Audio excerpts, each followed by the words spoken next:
Well guys, तो finally AEW के साल का one of the biggest dynamite AEW dynamite winter is coming over हो चुका है। और आज यहां पर विंटर इज कमिंग के ऊपर एईडब्ल्यू के वर्ल्ड एंड पेपर व्यू का मेन इवेंट कंफर्म हो चुका है। एईडब्ल्यू के विंटर इज कमिंग के ऊपर टोनी स्टॉर्म ने एईडब्ल्यू पर शॉकिंग रिटर्न कर दिया है। तो वहीं एईडब्ल्यू के विंटर इज कमिंग के ऊपर आज यहां पर एमजीएफ का भी शॉकिंग रिटर्न हो चुका है। तो गाइज, इसीलिए अगर आपको जानना है कि आज यहां पर AEW dynamite winter is coming के ऊपर हमें ओवरऑल क्या कुछ चीजें देखने को मिली और कैसा रहा एईडब्ल्यू के इस हफ्ते का डायनामाइट शो, तो इस वीडियो को एंड तक जरूर देखना। वेल, आज यहां पर AEW dynamite winter is coming के ओपनिंग के ऊपर हमें यहां पर world champion John Moxley pack के साथ एक्शन में देखने को मिले, जो यहां पर ऑरेंज कैसिडी और जे वाइट को फेस करते गए। और आज यहां पर इस मैच के एंडिंग के ऊपर हैंगमैन एडम पेज इस मैच के अंदर इंटरफियर करते गए, जहां पर हैंगमैन एडम पेज के मैच में इंटरफियर करने के बाद मैच तो डिस्क्वालीफाई हो जाता है। बट इसके बाद यहां पर ऑरेंज कैसिडी, जे वाइट और हैंगमैन एडम पेज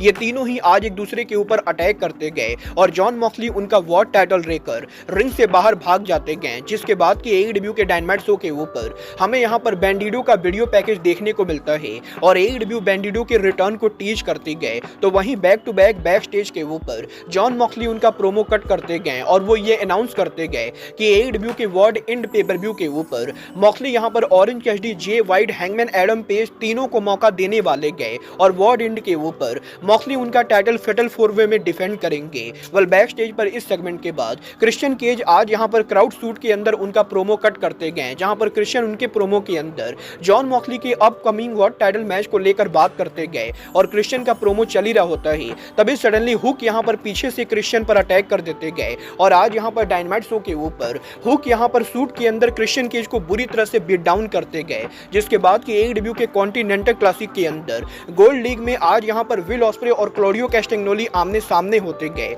और इन दोनों के काफी ब्रूटल मैच के बाद मैच के एंडिंग पर जैक नाइफ के साथ आज यहां पर विल ऑस्प्रे इस मैच को जीत जाते गए। बट मैच के ओवर होने के बाद क्लॉडियो कैस्टेग्नोली के द्वारा ऑस्प्रे के ऊपर अटैक किया जाता है, जिसके बाद कि डार्बी एलन रिंग के अंदर आकर आज यहां पर विल ऑस्प्रे को सेव करते गए। बट इसके बाद यहां पर एईडब्ल्यू के बैक स्टेज के ऊपर रिनी पकेट रिको सेट का इंटरव्यू लेती गए, जो उनके कॉन्टिनेंटल क्लासिक के अंदर आज यहां पर अपने मैच को जीतने को लेकर बात करते गए। और रिको सेट आज यहां पर उनके सूट के अंदर हमें यहां पर एमवीपी के कार्ड को लिए हुए दिखाई देते गए। बट इसके बाद यहां पर एईडब्ल्यू के डायनामाइट शो के ऊपर बैक स्टेज पर काइल ओराइली का इंटरव्यू होता है, जो एडम कोल के साथ उनके अपकमिंग मैच को लेकर बात करते गए। और इसके बाद फाइनली एडम कोल और काइल ओराइली के बीच में आज यहां पर एमजीएफ से मैच लड़ने के लिए नंबर 1 कंटेंडरशिप मैच होता है, जहां पर ओराइली और कोल के आज इस मैच के अंदर वैसे तो ये दोनों सॉलिड परफॉर्मेंस दे रहे होते गए, बट शॉकिंगली मैच के एंडिंग के ऊपर एमजीएफ यहां पर आज एईडब्ल्यू पर रिटर्न करके इस मैच में इंटरफियर करते गए,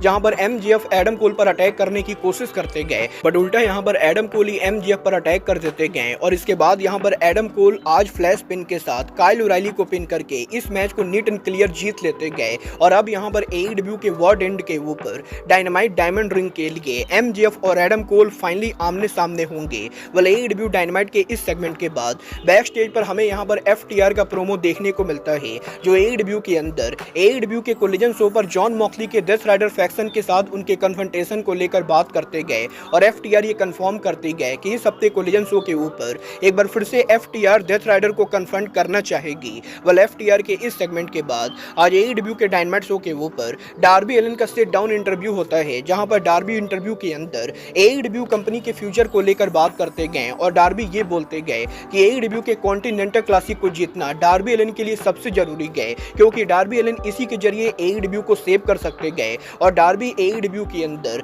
जल्द यहां पर मॉक्सली को हराकर वर्ल्ड चैंपियन बनेंगे। वेल, डार्बी एलन के सिट डाउन इंटरव्यू के बाद कॉन्टिनेंटल क्लासिक के गोल्ड लीग के अंदर आज यहां पर रिको सेट एक्शन में होते गए, जो यहां पर ब्रोडी किंग को फेस करते गए। और इन दोनों के आज यहां पर इस मैच के अंदर मैक्सिमम टाइम ब्रोडी किंग के मैच को डोमिनेट करने के बाद भी मैच के एंडिंग के ऊपर रिको सेट यहां पर उनका स्पिरिट गन लगाते गए और वो यहां पर स्पिरिट गन के साथ आज यहां पर ब्रोडी किंग को बीट करके कॉन्टिनेंटल क्लासिक में इस मैच को नीट एंड क्लियर जीत जाते गए। जिसके बाद की एईडब्ल्यू के डायनामाइट शो के ऊपर हमें यहां पर अरीना सूट में प्राइवेट पार्टी देखने को मिलती गए, जहां पर लियो रस और एक्सन एंड्रिटी के द्वारा प्राइवेट पार्टी को कन्फ्रंट किया जाता है। और लियो रस यहां पर एईडब्ल्यू के डायनामाइट शो के ऊपर प्राइवेट पार्टी से टाइटल शॉट मांगते गए, जहां पर प्राइवेट पार्टी ये कंफर्म करती गए कि एईडब्ल्यू के अंदर जल्द यहां पर लियो रस और एक्सन एंड्रिटी को टाइटल शॉट मिलेगा। वेल, एईडब्ल्यू के इस सेगमेंट के बाद हमें यहाँ पर शो के ऊपर बैक स्टेज के ऊपर रनी पकेट, एना जे और मर्सिडीज मोन के साथ देखने को मिलते गए, जो यहाँ पर अपने अपकमिंग टाइटल मैच को लेकर बात करते गए।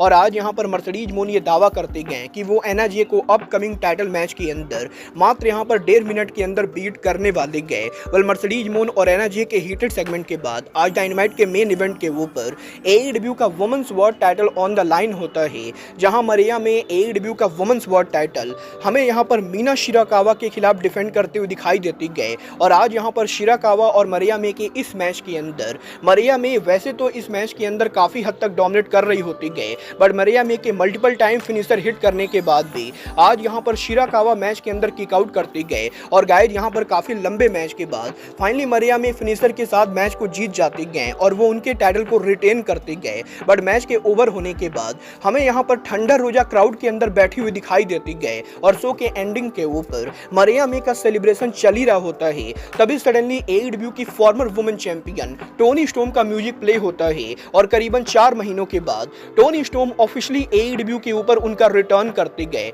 जहां पर टोनी स्टॉर्म का रिटर्न उनके ओरिजिनल कैरेक्टर के अंदर होता है, ना कि टाइमलेस कैरेक्टर के अंदर। और हमें यहाँ पर OG टोनी स्टॉर्म AEW के ऊपर आज यहाँ पर ऑफिशियली रिटर्न करते हुए दिखाई देती गए। और AEW कंपनी अब यहाँ पर मरिया में, टोनी स्टॉर्म और थंडर रोजा इन तीनों की स्टोरी लाइन चलाने वाली गए। वल देखना दिलचस्प होने वाला है कि टोनी स्टॉर्म के ओरिजिनल कैरेक्टर में रिटर्न होने के बाद इस बार टोनी स्टॉर्म का AEW रन कैसा जाता है। और AEW के विंटर इज कमिंग के ऊपर आज यहाँ पर MJF के रिटर्न होने के बाद अब MJF AEW के शो पर रेगुलर होते हैं या नहीं। वल आप लोगों को AEW के साल का one of the biggest dynamite show AEW winter is coming कैसा लगा, आप लोग मुझे कमेंट करके बताइए। वेल, मुझे पर्सनली आज का शो काफी ज्यादा बढ़िया लगा, क्योंकि लगभग यहाँ पर हर मैच और हर सेगमेंट के अंदर कोई ना कोई स्टोरी लाइन इन्वॉल्व थी। और अगर यहाँ पर AEW कंपनी फ्यूचर में भी ऐसे सोच बनाती गए, डेफिनेटली शो का फ्यूचर बेटर होने वाला है। बट गाइज अब आज के इस वीडियो में बस इतना ही। मैं मिलता हूँ आपसे अपने अगले वीडियो में।